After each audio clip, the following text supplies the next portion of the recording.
Bonjour, ici Stéphane de réussirtoeic.com, le site sur l'examen du TOEIC. Dans cette nouvelle vidéo, je vais vous présenter les 3 astuces pour bien gérer votre temps à l'examen du TOEIC.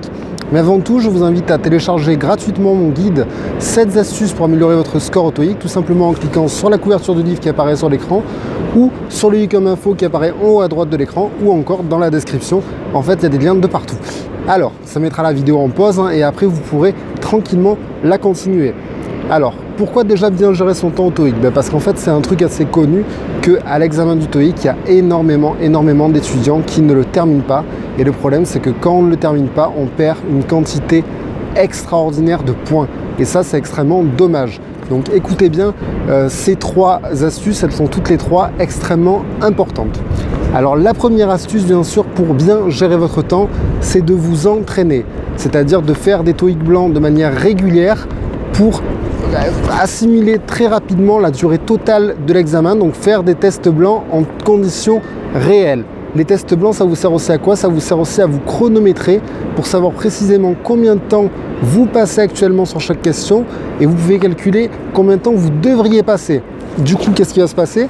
C'est que le jour de l'examen, vous aurez votre montre, la montre est autorisée heureusement, et vous pourrez gérer votre temps et dire là c'est trop tard, je passe à la question suivante, je passe à la question suivante, je passe à la question suivante.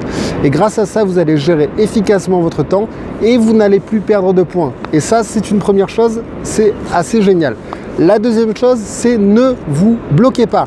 Alors ne vous bloquez pas, pourquoi? Mais bien sûr parce qu'en vous bloquant, vous allez perdre des points également. Dans la partie listening, vous allez perdre des points comment? Mais vous allez perdre des points tout simplement parce que le problème, c'est que la partie de l'examen va continuer.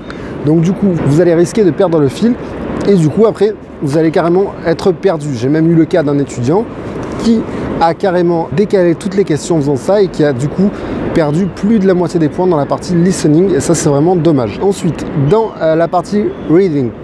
Dans la partie reading, pourquoi il ne faut pas vous bloquer non plus? Il ne faut pas vous bloquer tout simplement parce que là, du coup, vous êtes totalement libre, c'est-à-dire que vous avez le temps pour faire l'examen, mais personne ne va vous dire passer à la question suivante. Et ce qui arrive souvent, c'est quoi? C'est tout simplement qu'il y a plein d'étudiants qui ne terminent pas l'examen et qui arrivent à la fin de l'examen avec la partie 7 où il manque des questions, qu'il y a des questions sans réponse. Et ça encore, ça fait des points perdus. Donc surtout, que ce soit dans la partie listening ou dans la partie reading, ne vous bloquez pas, passez à la question suivante, même si vous ne savez pas, passez à la question suivante. Il vaut mieux gagner des points dans la question suivante que en perdre sur plusieurs, tout ça à cause d'une seule mauvaise question. Enfin, la troisième astuce, c'est de ne pas traduire. Pourquoi? Parce que quand vous allez traduire, vous allez perdre du temps. Et perdre du temps, c'est extrêmement dommage. Si vous traduisez, vous allez perdre un temps assez phénoménal au final, parce que vous allez à chaque fois avoir l'intermédiaire de la langue française avant d'avoir la signification dans votre esprit. Donc du coup, forcément, je sais que c'est difficile, mais c'est une étape importante.